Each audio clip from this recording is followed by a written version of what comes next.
Olá, pessoal! O tema da nossa aula de hoje é sobre os 150 anos do Canal de Suez e a gente vai tentar entender ao longo dessa aula por que esse canal é um canal tão importante. Vamos lembrar, o Canal de Suez é aquele que liga o Mar Mediterrâneo até o Oceano Índico e, portanto, passa lá por uma área extremamente importante do mundo sob o ponto de vista religioso, sob o ponto de vista dos conflitos étnicos, mas, sobretudo, pela existência de uma grande quantidade de petróleo. Nós estamos falando lá a respeito da Península Arábica. Nós sabemos que a área do Oriente Médio, que no passado era chamado de Oriente Próximo, que pega países como Arábia Saudita, Irã, Iraque, Kuwait, Emirados Árabes, Omã, Catar, dentre outros, detém as maiores reservas mundiais de petróleo. E o petróleo é fonte não somente de combustíveis, como gasolina e querosene de aviação, óleo diesel ou lubrificante, mas é fonte de uma infinidade de produtos das quais nós temos muita dificuldade no momento atual de como iremos substituir. Nós estamos falando lá dos plásticos, polietileno, polipropileno, nylon, pigmentos e por aí vai. Por um outro lado, nós sabemos que essa área do Oriente Médio é a área do berço das três grandes religiões monoteístas. Pela ordem de criação, nós temos o judaísmo, o cristianismo e o islamismo. E, portanto, os conflitos potenciais motivados basicamente por uma divergência religiosa também estão presentes nessa região. Mas observe também que eu tenho um grupo populacional étnico bastante diversificado. O Irã, por exemplo, embora seja de maioria islâmica, eles não são árabes, eles são persas. Israel, a população é semita e não árabe. Grande maioria da população é de origem árabe, mas eu tenho minorias étnicas, por exemplo, como os curdos. Então a gente vai poder observar que a área pela qual o Canal de Suez liga o Mar Mediterrâneo até o Oceano Índico é uma área rica em petróleo, de potencial conflito por motivação religiosa e também étnica. Observe que a construção do Canal de Suez tinha um objetivo fundamental: encurtar o caminho que se faz para chegar da Europa, o velho continente, até a Península Arábica e de lá até a Ásia, que hoje é considerada a nova fronteira do capitalismo mundial. Mas antes da gente avançar no nosso conhecimento, vamos botar isso no papel para você, ok? Vem para cá. 150 anos do Canal de Suez, né? E o que nós estamos falando? Que o nosso Canal de Suez ele faz uma ligação importante, né, entre o Mar Mediterrâneo, e aí você se recorda que o Mar Mediterrâneo banha a costa norte da África e o sul da Europa, até a área do Oceano Índico. E, portanto, passando por uma área extremamente importante do planeta, que é uma parte do Oriente Médio. O Oriente data de disputas aí para mais de milênios, em virtude basicamente dela ser lá o berço das três grandes religiões monoteístas.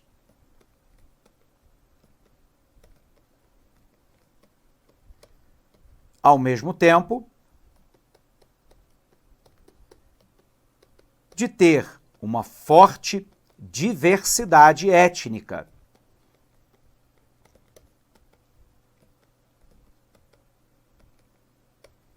E ainda imensas reservas de petróleo.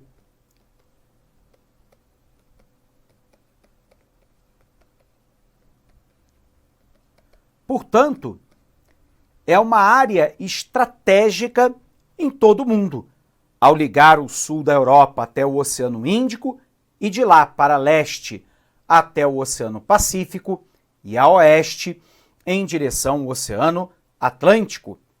Passa pela área do Oriente Médio, onde você tem o berço das 3 grandes religiões monoteístas, uma área de forte diversidade étnica e de imensas reservas de petróleo. Pois bem, nós sabemos que o Canal de Suez ele foi construído com tecnologia e com capital advindo dos britânicos e dos franceses.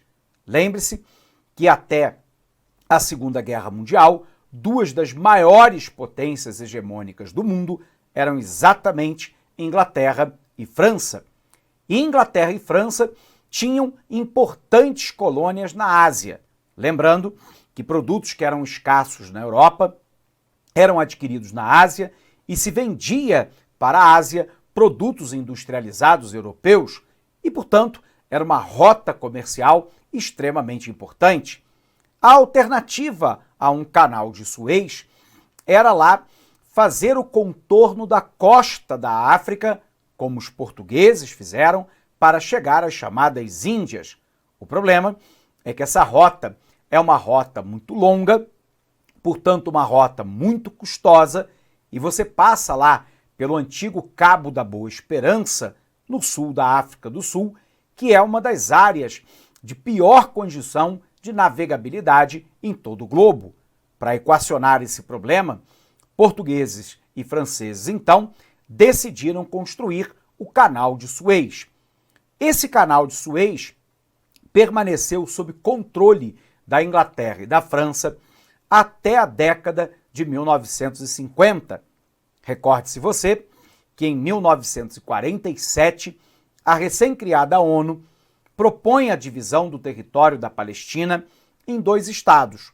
Um estado islâmico, que seria o estado da Palestina, formado pelos palestinos, pegando a faixa de Gaza e a Cisjordânia, e o restante do território, um estado semita, um estado judeu, que seria o Estado de Israel. Observe lá que em 1948, Davi Ben-Gurion, um líder judeu, declara unilateralmente a criação do Estado de Israel, mas o Estado palestino não foi fundado até os dias atuais, contrariando a resolução da própria ONU.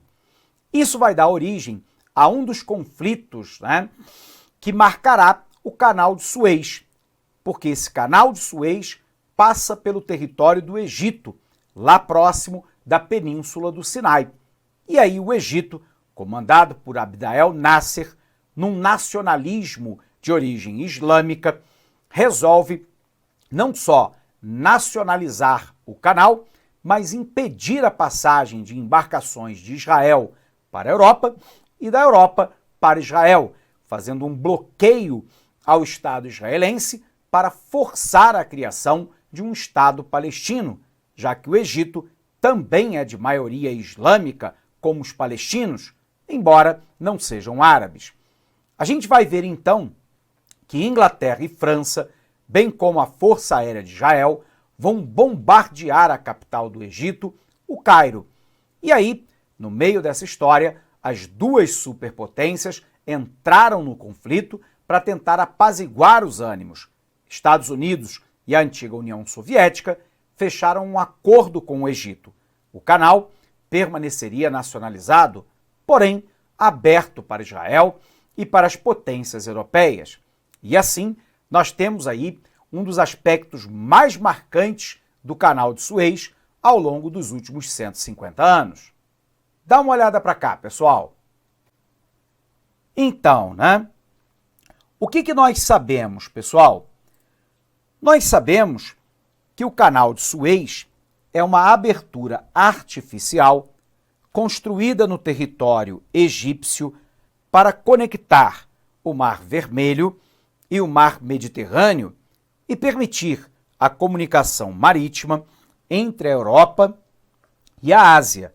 Lembrando que do Mar Vermelho se chega ao Oceano Índico e de lá ao Oceano Pacífico. Portanto, sem a necessidade de realizar um contorno pelo continente africano. Essa passagem tornou o Egito uma espécie de portal entre o Ocidente e o Oriente.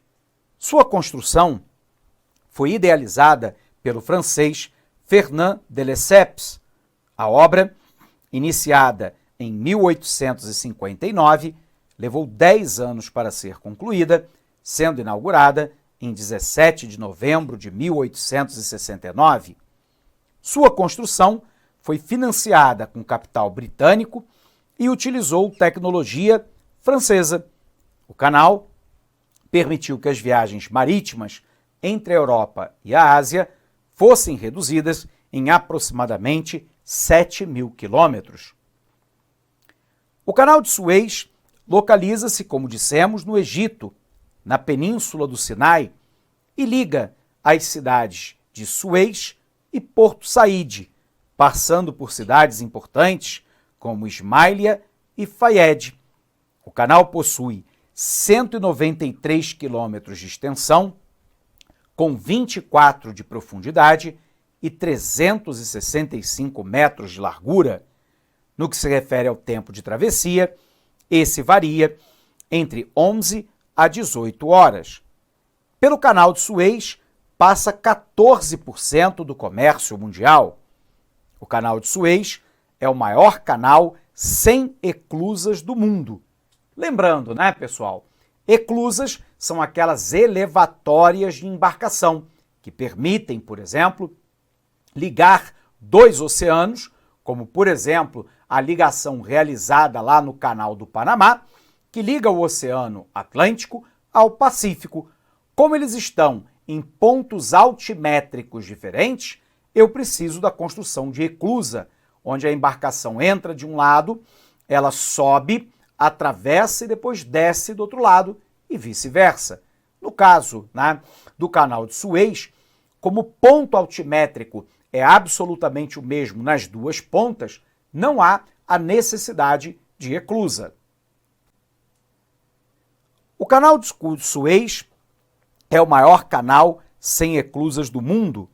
A dispensa de eclusas, como as que são necessárias no Canal do Panamá, justifica-se porque o Mar Vermelho e Mediterrâneo estão no mesmo nível altimétrico. Observe aqui, né? O Mar Mediterrâneo, em Porto Saíd, o Canal de Suez, chegando, portanto, a Suez, ligando aqui, né? De um lado, vamos lembrar, eu tenho o Mar Mediterrâneo,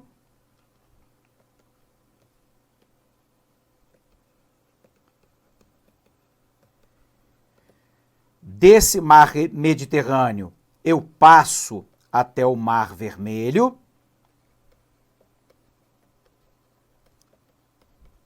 e seguindo em direção ao leste, eu chego então ao Oceano Índico e de lá para o Oceano Pacífico. A área do Pacífico pega países como a China, como a Indonésia, Malásia, Vietnã, como o Japão, que é considerado aí a nova fronteira do capitalismo mundial. Em 2015, o governo do Egito inaugurou o novo Canal de Suez, com a construção de um novo canal paralelo de 35 quilômetros de extensão. Com essa ampliação, o Canal de Suez passou a ter 115,5 quilômetros de via duplicada, o que possibilitou travessia simultânea de embarcações nos dois sentidos. Estima-se que a capacidade de travessia do canal seja ampliada de 49 para 97 embarcações por dia até o ano de 2023, quando toda a obra estiver concluída e em operação. No momento atual, existe uma outra rota que pode ser utilizada pelos europeus e também, basicamente, pelos latino-americanos, que é o Canal do Panamá. E o Canal do Panamá, recentemente, também passou por uma duplicação. E, portanto, os especialistas, em logística naval, dizem que o Canal de Suez agora começa a rivalizar com o Canal do Panamá. E, portanto, a trajetória, pode ser realizada pela Europa, atravessando o Atlântico, Canal do Panamá, Oceano Pacífico, ou passando pelo Canal de Suez, chegando até o Oceano Índico e de lá o Pacífico.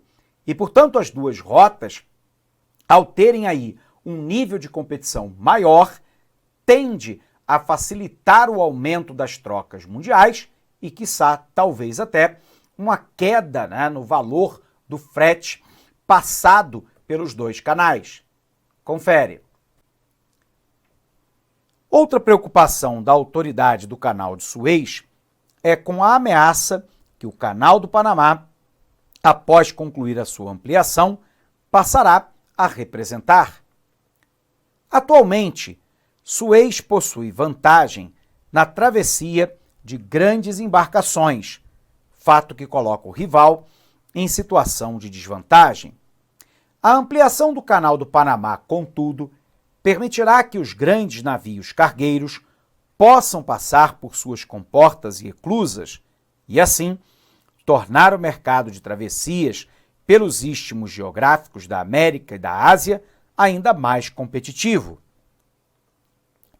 A história do Canal de Suez foi particularmente marcada pelo ano de 1956, quando Gamal Abdel Nasser, recém-eleito presidente do Egito, nacionalizou o Canal de Suez.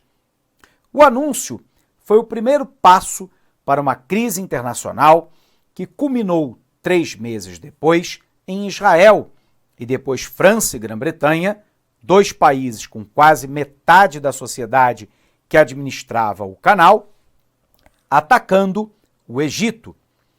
Observe lá, de um lado o Egito, do outro lado a Inglaterra, a França e Israel. Abdel Nasser nacionalizou o canal e impedia as embarcações que se dirigiam a Israel ou de Israel para a Europa através do canal. A mediação do conflito foi feita pelas superpotências, Estados Unidos e União Soviética. O canal passa definitivamente para o controle de Abdel Nasser. Há um aumento do prestígio de Nasser no mundo árabe, o chamado pan-arabismo, e há uma vitória militar de Israel, já que o canal permaneceria aberto para o país semita. A linha de frente das chamadas guerras árabe-israelenses de 67 e de 1973, o Canal de Suez foi danificado e fechado várias vezes, para ser posteriormente desminado e recuperado. Vamos lembrar, em 1967, o Egito, a Jordânia e a Síria, 3 inimigos históricos de Israel, combinaram um ataque ao mesmo tempo ao Estado judeu. O lema era "Vamos jogar os judeus ao mar". Essa guerra ficou conhecida como Guerra dos 6 Dias. O Estado de Israel, que é um dos estados mais militarizados do mundo e com forte apoio político dos Estados Unidos, reage e vence a guerra no 6º dia.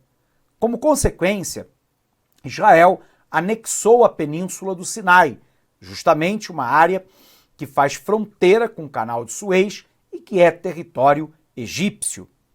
Em 1973, ocorre a Guerra do Yom Kippur. O Yom Kippur é o Dia do Perdão Judaico. De novo, o Egito e a Síria resolvem atacar Israel. Israel reage e, de novo, ganha a guerra. E com isso, nós tivemos nessas duas guerras intensos bombardeios e ocupação do Canal de Suez. Em 1979, os Estados Unidos mediou um conjunto de acordos chamado de Camp David, que é a residência de verão do presidente americano. E lá, o Egito foi o primeiro país a reconhecer o direito de existência de Israel e, como contrapartida, Israel aceitou devolver a Península do Sinai, que, repito, faz fronteira imediata com o Canal de Suez, e é território egípcio. Conferindo. A linha de frente das guerras árabe-israelenses, então só lembrando aqui, né? 1967, a famosa Guerra dos 6 Dias,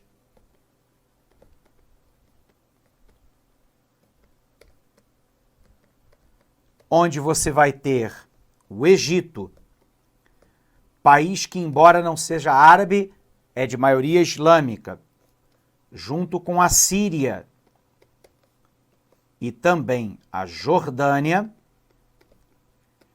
resolvem fazer um ataque combinado contra o Estado de Israel. E, finalmente, em 1973, a guerra do Yom Kippur, o Dia do Perdão Judaico, né? Nessa guerra, de novo, o Egito de um lado e a Síria, que resolvem atacar o Estado de Israel.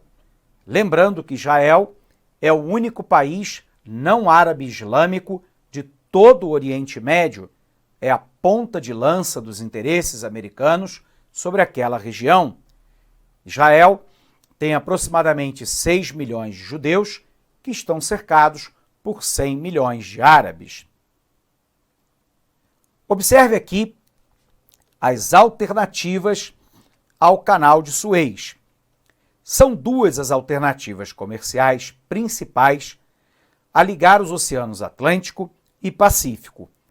A chamada Passagem do Nordeste e o Canal do Panamá.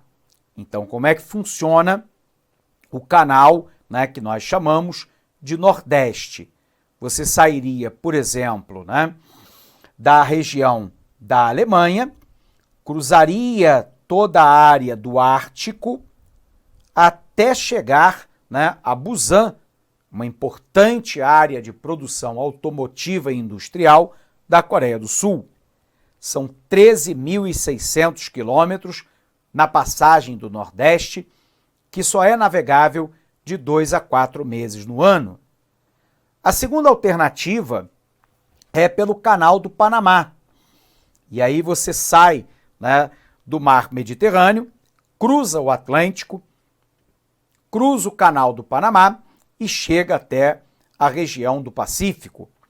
Portanto, a rota mais interessante é a rota de Suez, né, que passa, né, pela região entre a África, voltando aqui, entre a África, né, e parte do Oriente Médio, Ásia, e aí cruzando aqui embaixo o Oceano Índico, chega até o Oceano Pacífico.